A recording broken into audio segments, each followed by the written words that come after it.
Thank you very much.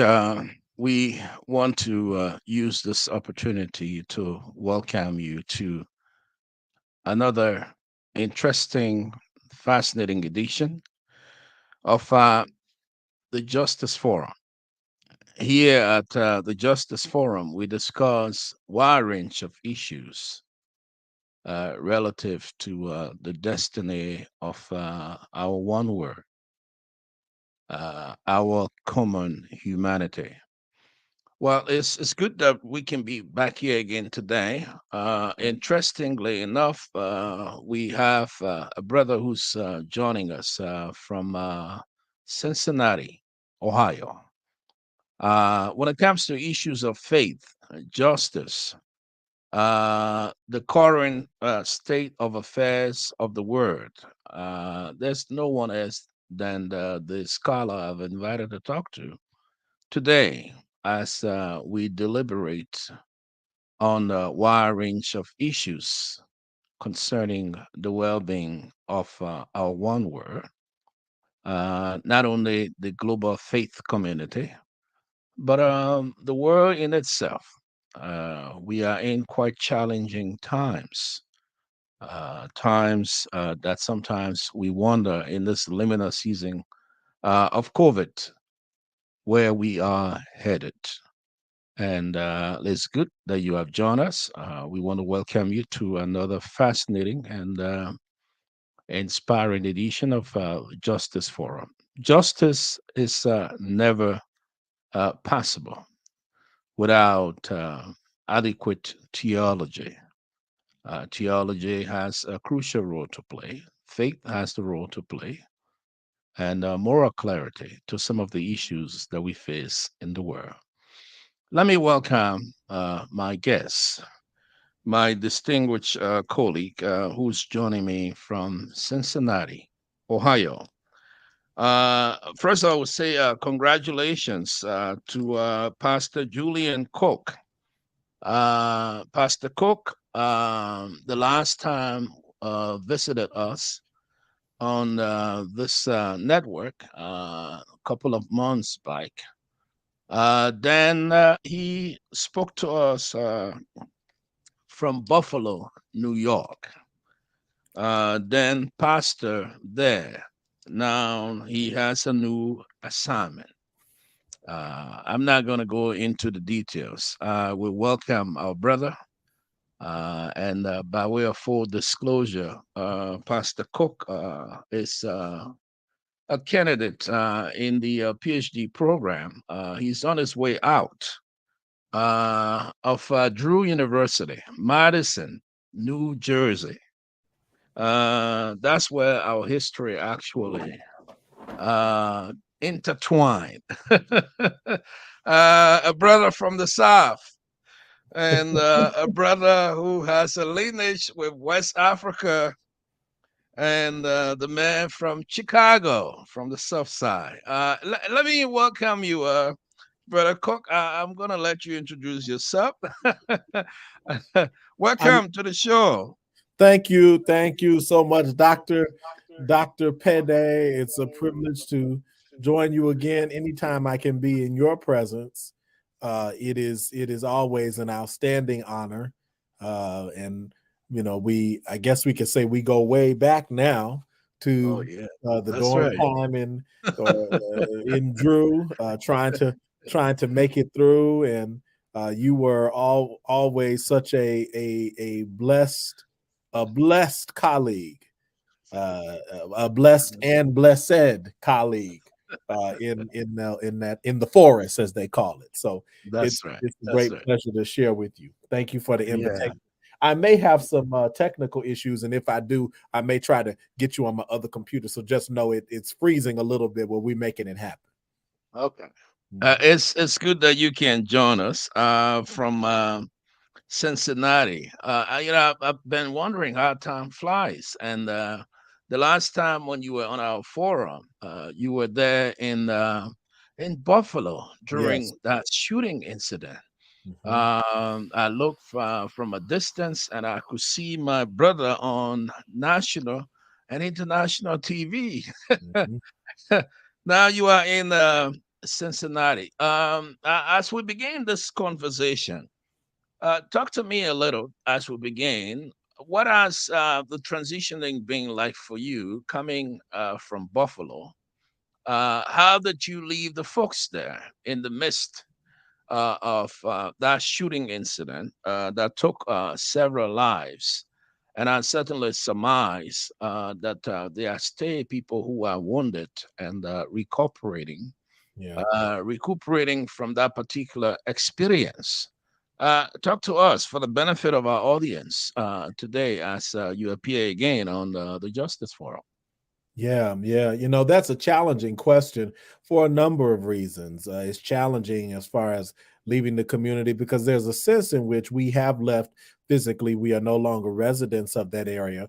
But there's also another sense in which we feel so deeply tied that it almost feels that we have never left, right? We feel so deeply tied to the people. Our work is so ingrained in the community, and we continue to maintain such strong relationships in that area that it can be challenging to even think of it as having left. But I recognize, as you do, that physical presence matters a lot, and the offering of leadership in that space. I no longer am pastoring or serving as a college dean in that space, and that's very hard. That's been a hard transition. I love where I am, and I have embraced the newness of this opportunity, but have struggled with what it means to have been so involved and so ingrained in the community in Buffalo, and now to be here, especially on the heels of such incredible violence.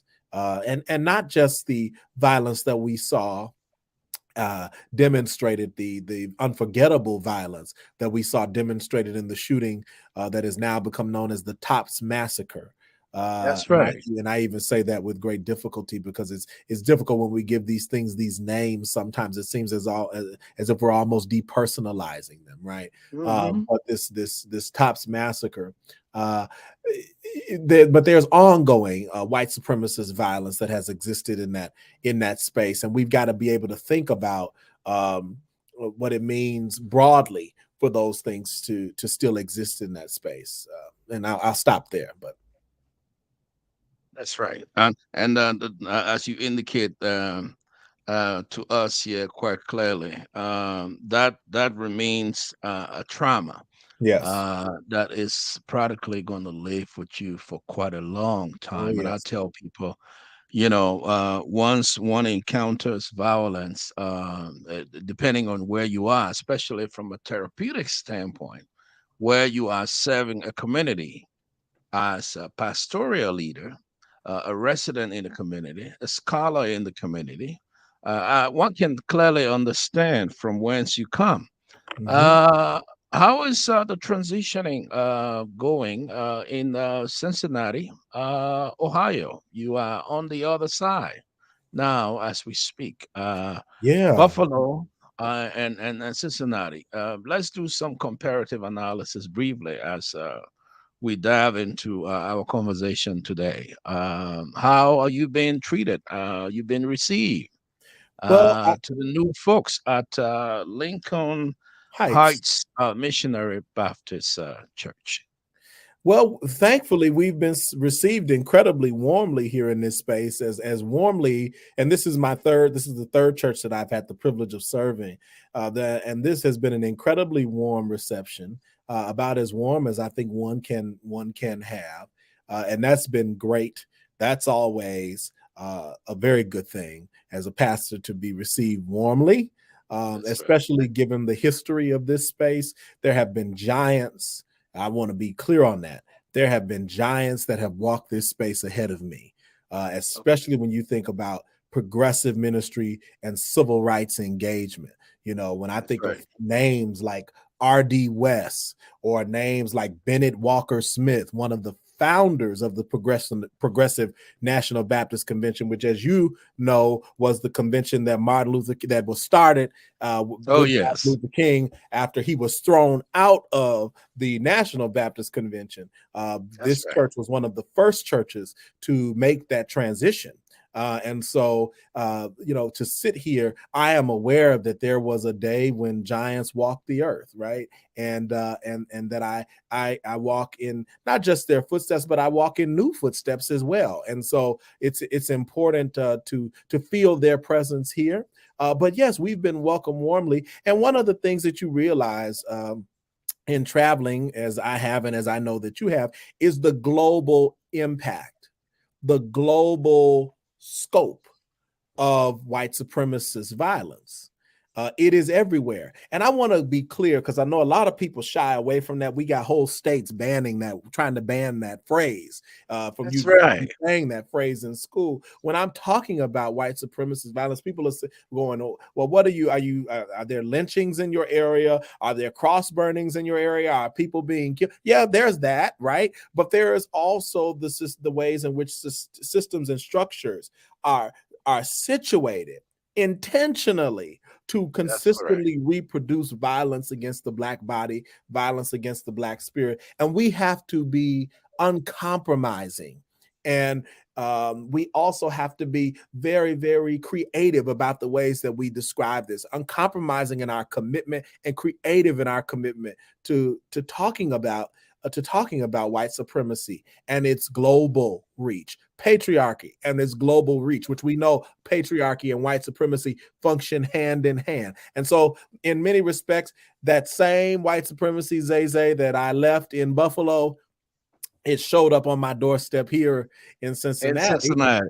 And it's on your doorstep there in Pennsylvania, and wherever else you go, That's it will right. because that's the scope of this issue. Now it has a different iteration here, right? Mhm. Cincinnati, as you know, has a long history of corporations in this space. There's the big three that many people often talk about, and so you have black what they say black faces in high places, right? You That's do have right. a level of significant black accomplishment and achievement in this area.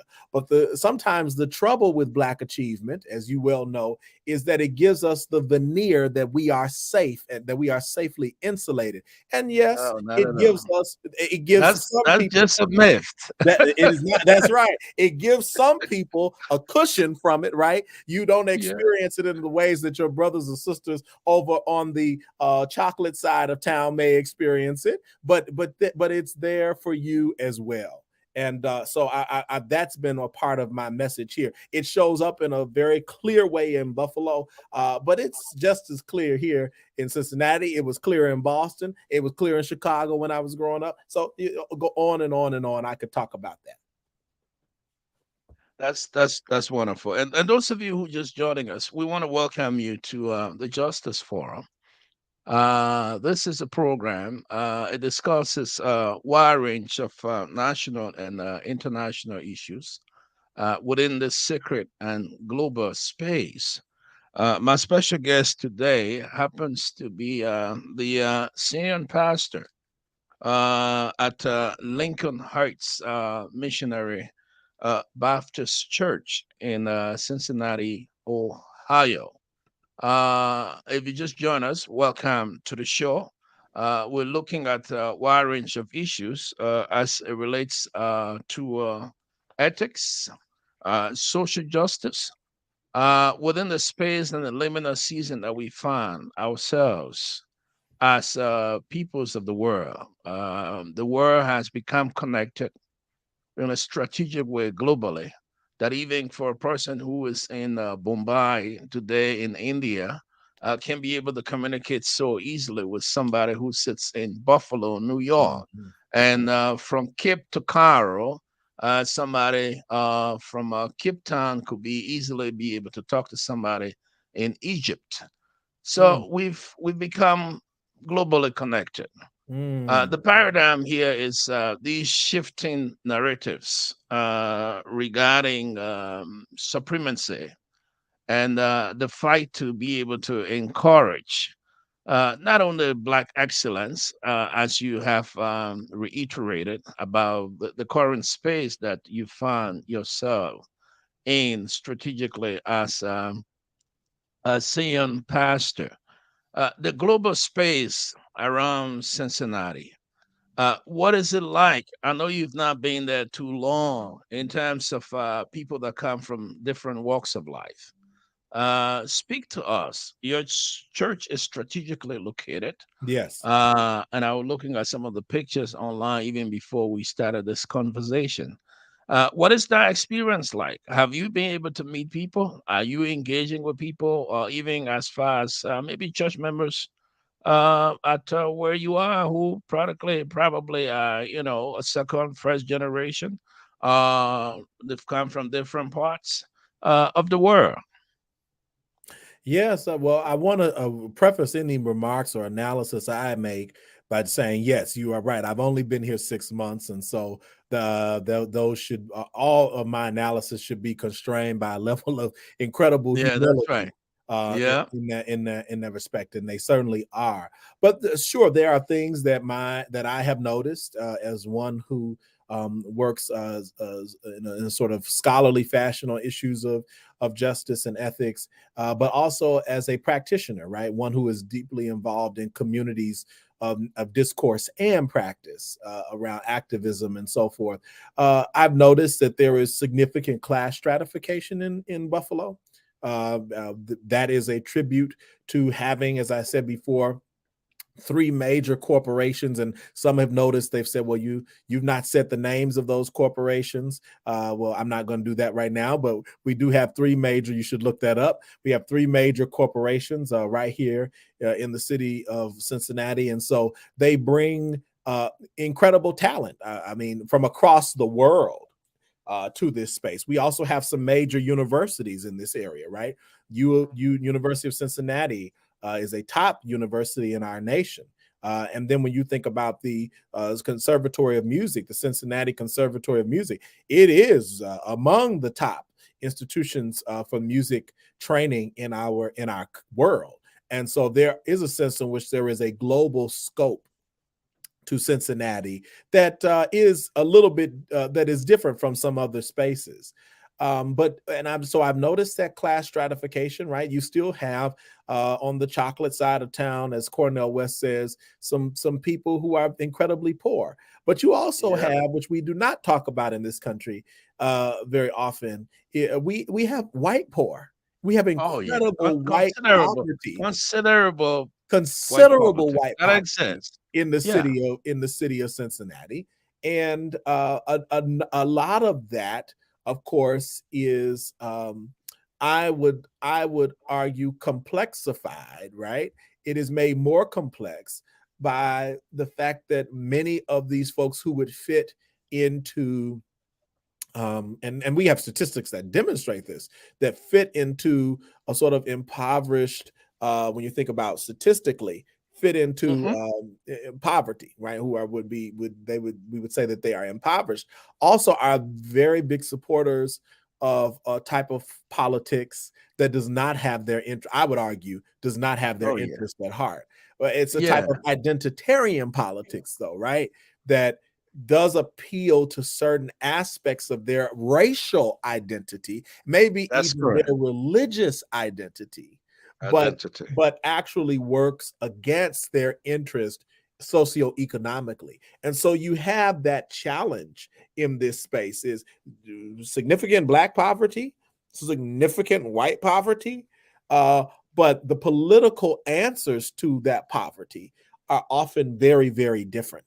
And I serve a space in here in the village of Lincoln Heights, which you've alluded to, has a very rich history. It is the oldest black suburb in the United States of America. What does that mean? Well, that means it's the first black suburb in this nation to receive its own incorporation.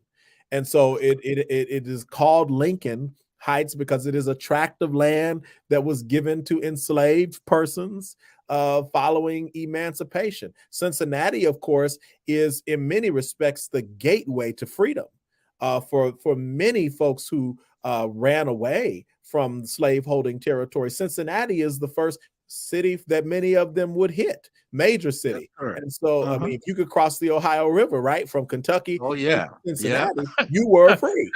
Uh, You were free. you were free. And so that spirit is here. But there's also a great deal of and that's a part of the contradiction that exists in a space like this, right? This incredible mythology and history around freedom, but these very clear examples of what one might call, and we use this term a lot in ethics, unfreedom, right? That there are various examples in a space like this of unfreedom. So it is very easy for African Americans who exist in spaces like these to assume, because they can attain certain resources, live in certain areas, get hired for certain jobs, that they are insulated from racism. And one of the places that we're seeing that right now in Ohio, period, but in particular in this area of Southern Ohio, as you well know, is in our schools. The battleground is in the schools, where Black children are in integrated classrooms. Black children of upper middle class parents are in integrated classrooms with many other white students. And there is, you're hearing these horrible stories every other day. NPR is talking about the Lakota school district, or talking about, right? You've heard the stories about Ohio's schools and the racial issues that are flowing out of it. And to hear the testimonies of these students of color and the pain that they are experiencing just trying to get an education in these spaces, it proves that their parents' accomplishments have not been able to insulate them from No, the assault not of at racism. all.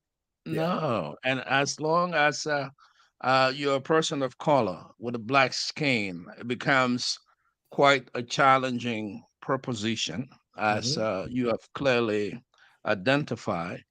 And that own freedom aspect of it that one can proclaim because of the level of wealth or the environment or the zip code that you find yourself in, you are not you are not insulated.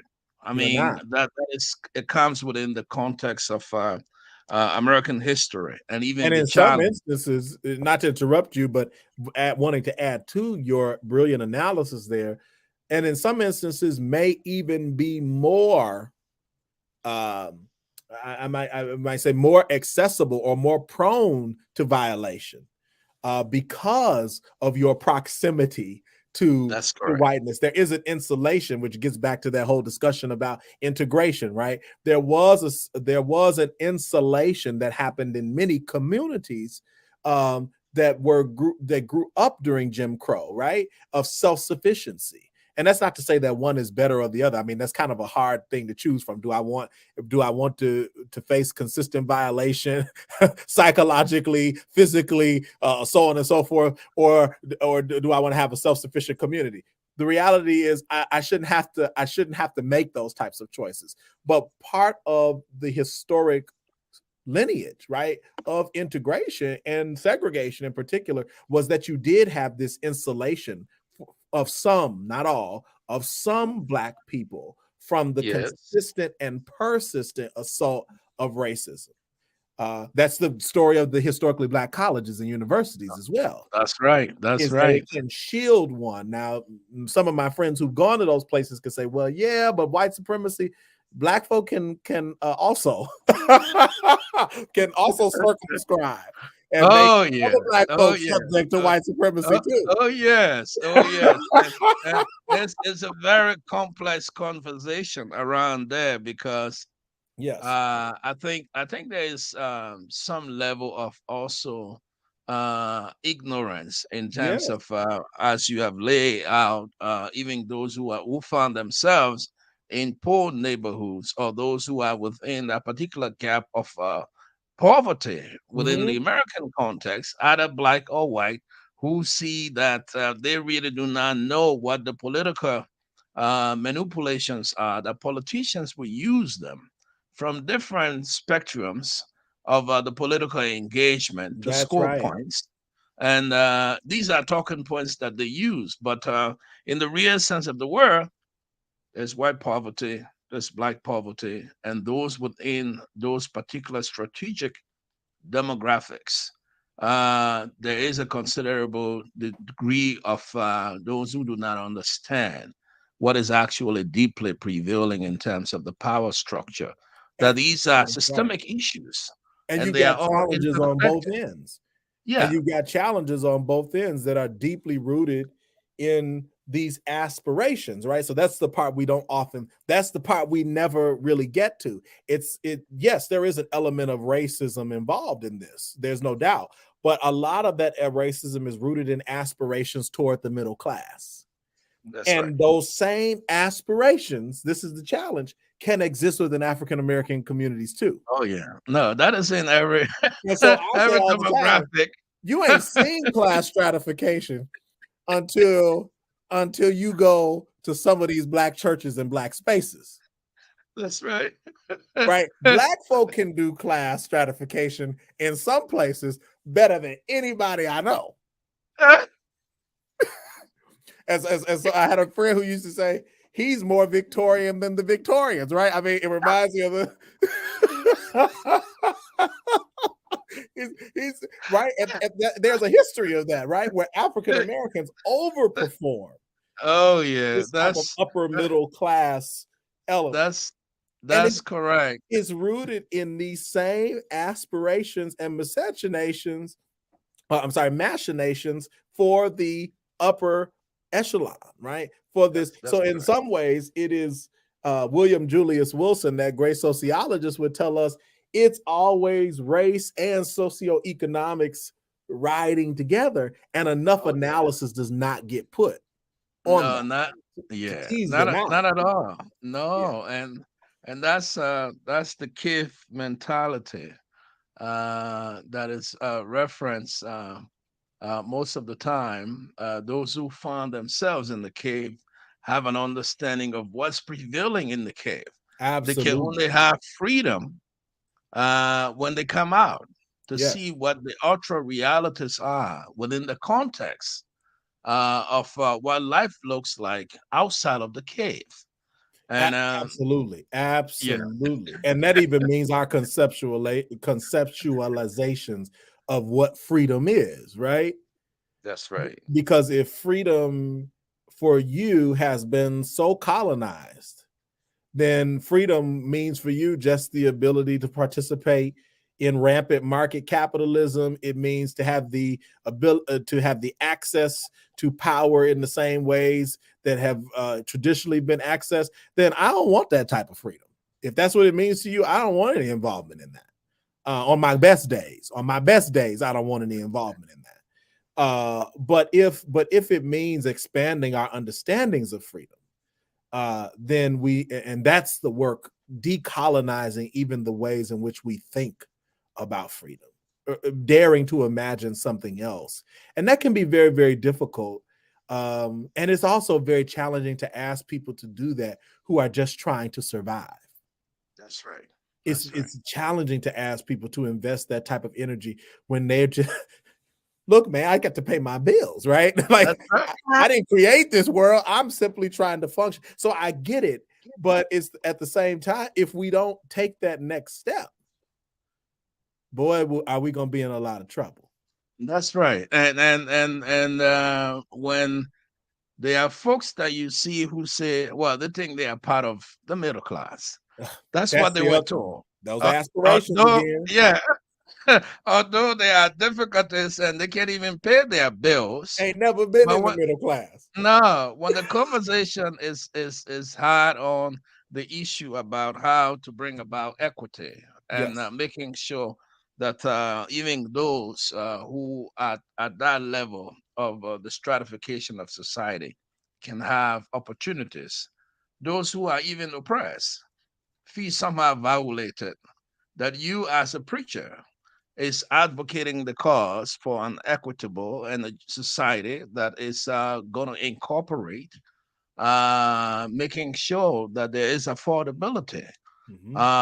And then they see you probably as someone who will be characterized as a socialist. But Oh. talk to me about. I understand Cincinnati is a very it's a metropolitan city, Mm-hmm. and with COVID and all of the challenges, many cities all around this country and around the world have experienced. We see that there is a great need for a possibility and an avenue through which people can be able to eat. Mm-hmm. There is considerable hunger Yeah. in America in the midst of everything that is happening. There are food pantries in different spots, and I'm certainly sure your area might have some. Our church. And your church, what is that like? Feeding the hungry in Cincinnati is a big city, a place with several how standing institutions of learning, as you indicated. Is there are lots and lots of people who are going hungry as we speak, Pastor.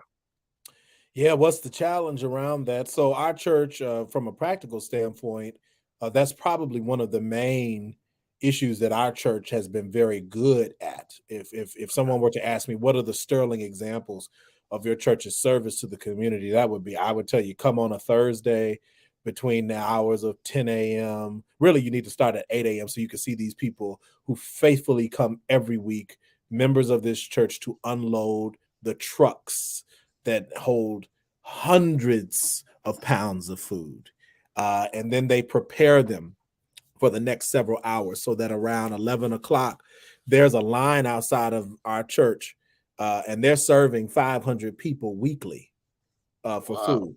And now this is the incredible piece about this, and what links to our earlier conversation is the face of poverty, because we Uh-huh. have certain assumptions about who's in that line and who's not. But our team has learned that we serve lawyers, we serve people who have advanced degrees and terminal degrees, who have fallen on hard times, who can't get a job, so on and so forth. So even, and the reason I'm pushing us is because I'm trying to link us to your last incredibly poignant comment, which is that everybody thinks that they are in the middle class, That's right? correct. And so when you're dealing with issues of hunger, you are very easily and very quickly disabused of those delusions of grandeur. And you realize how rampant, how on the edge, which is really how we measure poverty, right? How That's close correct. to instability economically one is. And the reality is that most people in America are one paycheck away from being impoverished. That's correct. And with Or being great, homeless. or being homeless, right? Because Yes. the reality is banks aren't playing that game anymore with foreclosures. You know, the days of 2 month long, 3 month long, 6 month. I kept my house for 6 months as I went. They will foreclose on you. I was blessed just the other day to buy my first home here in Cincinnati, and what struck me was how quickly now I've bought homes in other areas. But when they sat down and had the conversation with us about how paying your bills and doing your mortgage, 60 days, 60 days is how many payments you can miss. That's 2 payments before the That's foreclosure correct. process starts.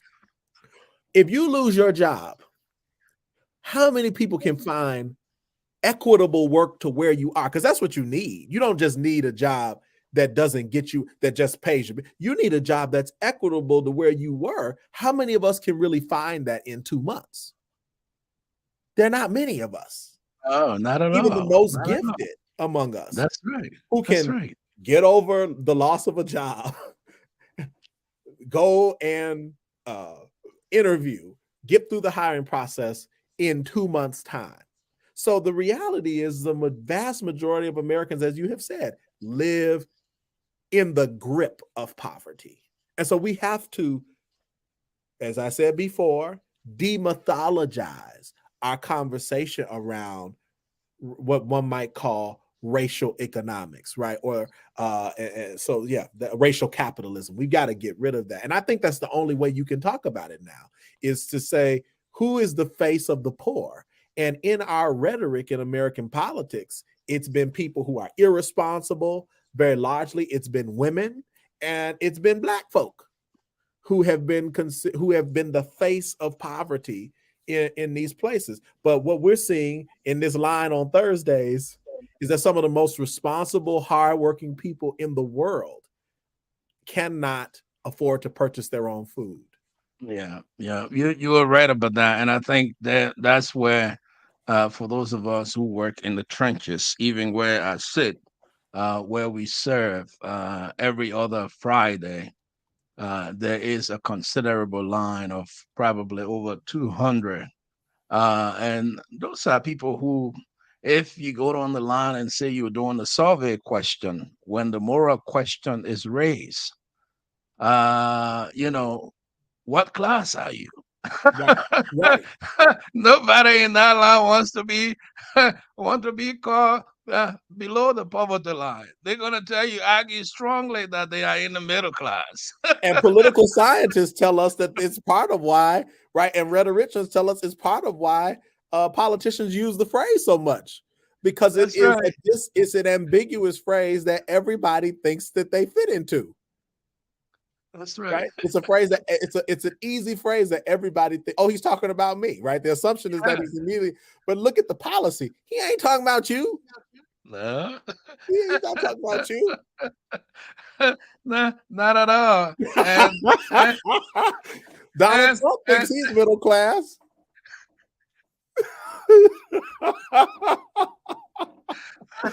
and how many? I mean, for the global audience, those who are watching and listening to us, how do we demythologize this whole aspect about what American?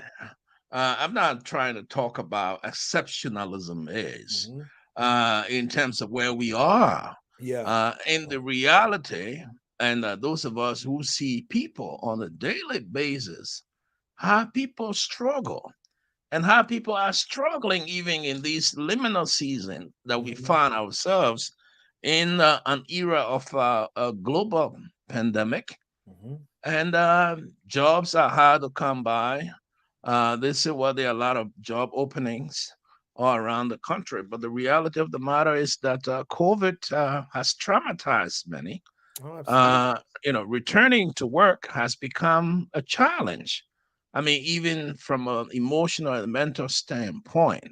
Mhm. Uh, what is that like for a person who is here, who is living within the context of what it is, the myth around what the American dream is, and as to what the actual realities of the times are within the context that we find ourselves here?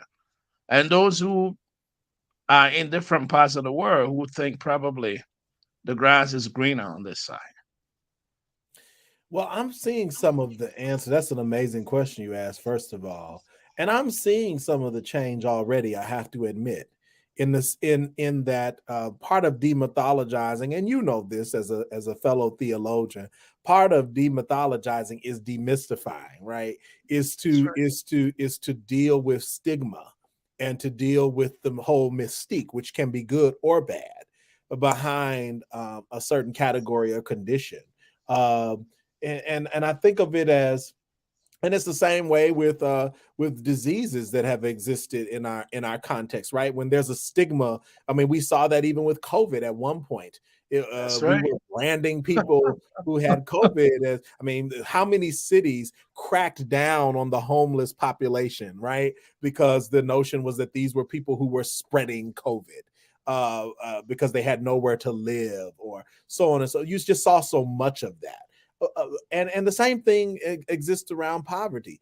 How do we disabuse ourselves of those delusions? We start talking about it. And I'm seeing that in this generation. I'm seeing college students. As you know, I was a college dean for several Mhm. years. I'm seeing college students who are and colleagues of my own who are willing to come out and say, hey, I graduated with a PhD from Harvard or Drew or Princeton or such as, and I still can't get a job. I'm seeing people be willing to do that. Whereas 10 or Right. 15 years ago, people were not. If you couldn't find a job, you weren't telling nobody that you were on the edge of poverty. No, not at all. But I'm seeing this like public radio, even. I'm listening to NPR and I'm listening to students and brilliant analysis, and even some of the anchors on there now who are talking about how difficult it was for them to find a job. But on the other hand, I think I'm seeing something in the workforce that the capitalist workforce is not ready to deal with, especially the racist capitalist workforce is not ready to deal with. And that is folks who are questioning work versus vocation, who are saying it is not enough for me to just make money in something that I'm miserable in. That was the ethic behind, and it's an ethic, right? Behind the Great Resignation. That's correct. Was that people were saying, yeah, I made money, but I realized being in this house that there's so many other things that I enjoy, and this sucked 8 hours of my life maybe out every day that I hate it. And why not go and do this thing that people are willing to take more risk. And I don't think our labor market is ready for that. I got proof of it. Go somewhere today. I was in a drive-through the other day and I was listening as a woman complained that she had a legitimate complaint about the customer service that she was experiencing in this drive-through. And the manager just came to her and he just said, look, I can't hire anybody else for this position. I know the person is horrible. I know she's really bad at her job. I know her attitude is terrible. I know the way she spoke to you is not the normal thing that we would tolerate in normal times, but this is no ordinary time. I can't find nobody to do her job. Yeah. And so it's changing even the way that consumers, the expectations that consumers have. And if the rates continue, which they are supposed to be raised again, right? The mortgage interest rates, if they continue to rise, it's really going to be challenging because you're going to have people who don't fail to qualify for homes because they don't make enough money. They're going to fail to qualify for homes because they don't make enough money to meet the interest rate. Amazing. It's Amazing. crazy if you think about it. Amazing times we find ourselves in. Yeah. So I can still, I mean, it's the same house, right? It's the same $250,000 that's that right. the house is selling for, but because the interest rate is 9 or 8% now, you can't afford that anymore. What you could have afforded, a few months ago, you can no longer afford that. I mean, we have to think about that there are cities where people who are doctors and lawyers. I lived in Boston. I had plenty of friends. Several of my friends graduating with very good solid medical degrees from Boston University School of Medicine. They can go anywhere they want in the world. Very elite program, very accomplished people. They cannot afford to buy homes. Their parents own homes. That's correct. But they will never be able to afford to buy a home in those contexts on a doctor's salary. That's right. That's right. And I think one of the things I've observed lately has been that they said, well, Gen Zs and millennials, from statistics, are returning to their parents' Oh, home. absolutely. Because the reality is affordability has become an issue, and within the social context of social justice, I think these are some things that we have to strategically demystify.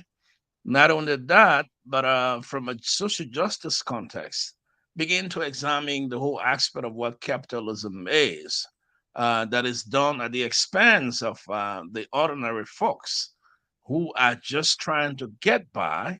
And we've come to realize that in the context of it all, that what affects one affects all, that we are all interconnected. We are all interlinked intrinsically. And COVID, to some extent, has proven to us that, some of these models of the capital market has brought for us, and even the parallel times that we find ourselves in, banks are going bankrupt, and this considerable fear that exists. What can we be able to do as moral leaders to call, to begin to even sound the warning again, to go deep into scripture and the sacred text, to remind people that it's just not about how much we own, how much we have to borrow, the things that we have to eat, the clothes that we have to wear all of the times, in keeping with the context of the consumerist nature, Mhm. consumerism that is eating up the fabric. We have to return to normality.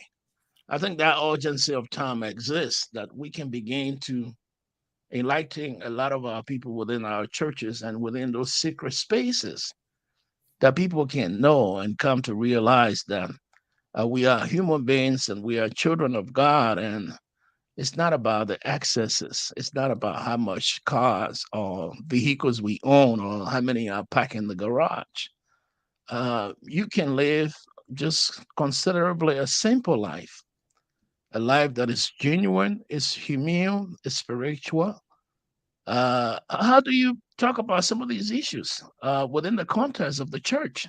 The Well, I think mhm. church folks can be made aware You get, to know. you're getting where I wanted to go with this, which is some of this is going to depend on our ability to exorcise some of this from our biblical interpretation and from our theological imagination, right? That there is a sense in which there is a sense in which the ability to consume has been latched on to being blessed, and the ability to and I'm talking about to consume feverishly, right? Is That's right. is a symbol and sign of having found favor with God.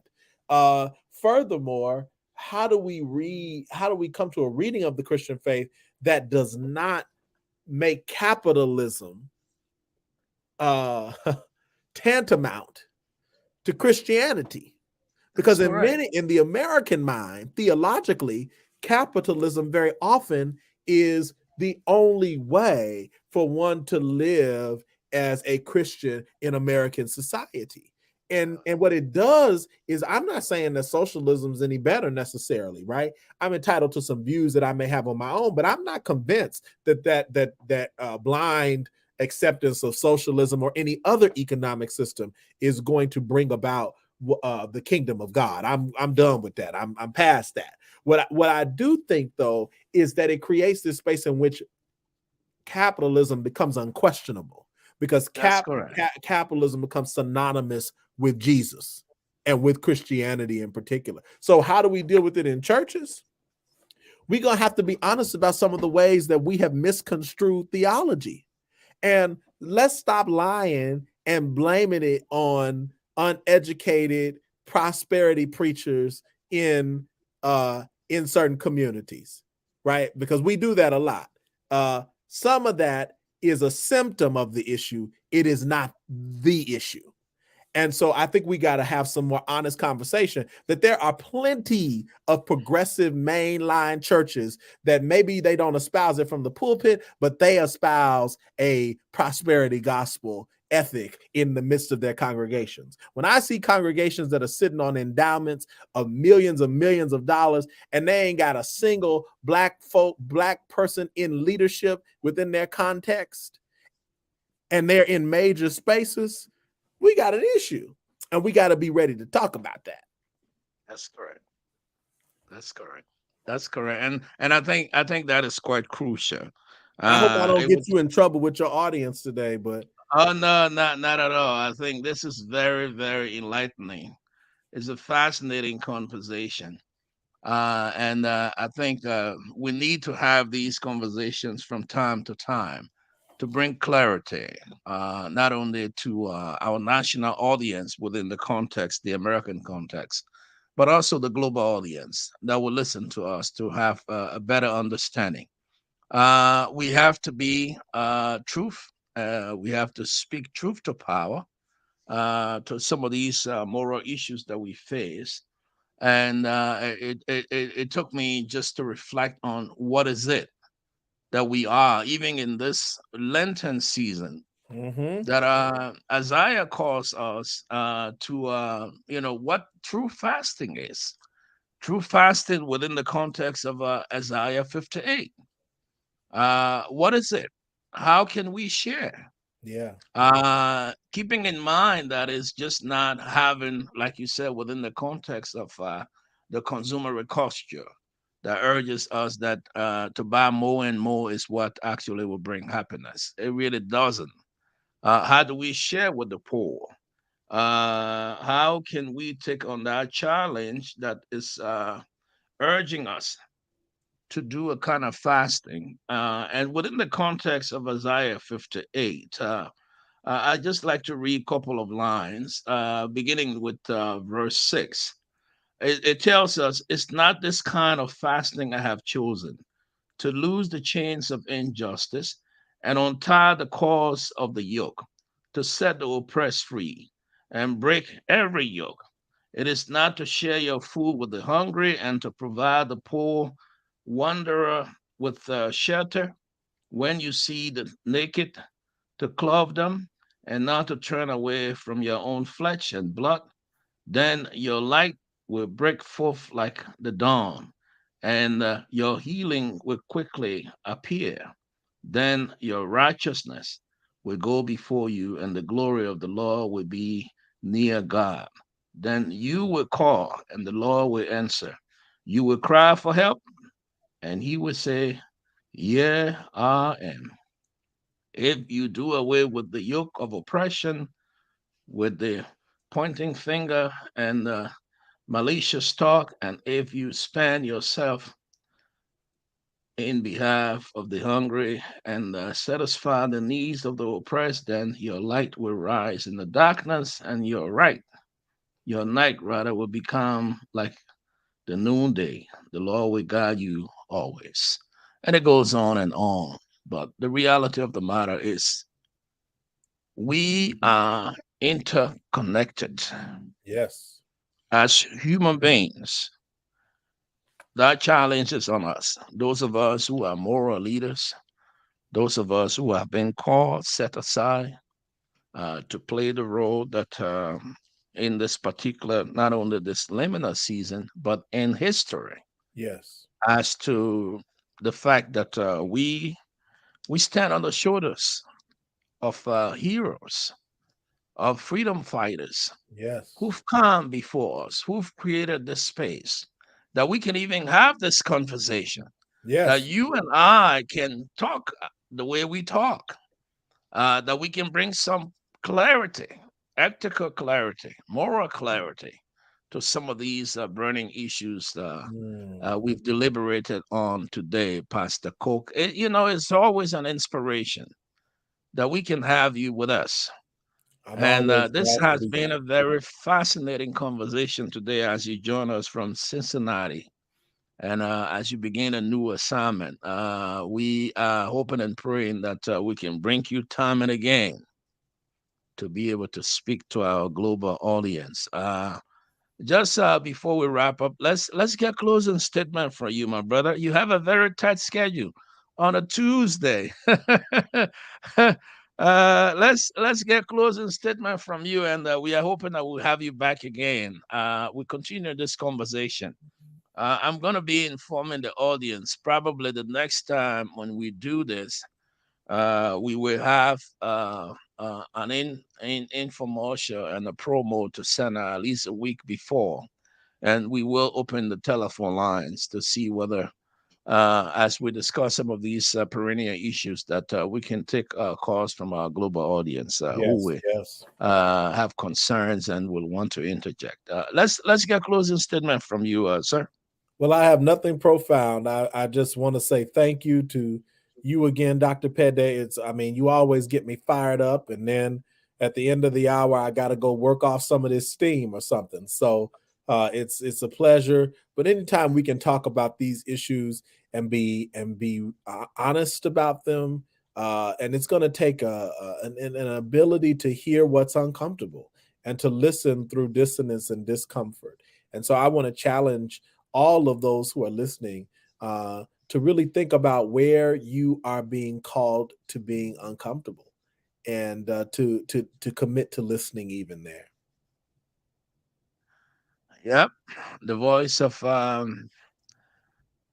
my brother, a great scholar from the forest, Madison, from the south side of Chicago.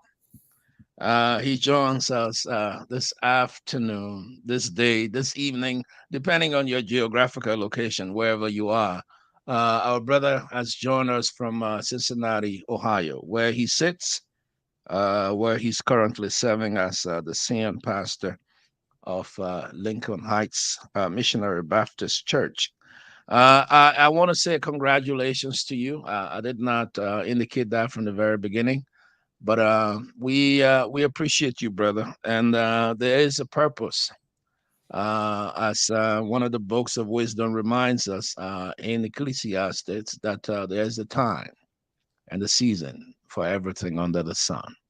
And I'm certainly sure that as we are continuing this conversation, West Africa is asking me, where is our brother?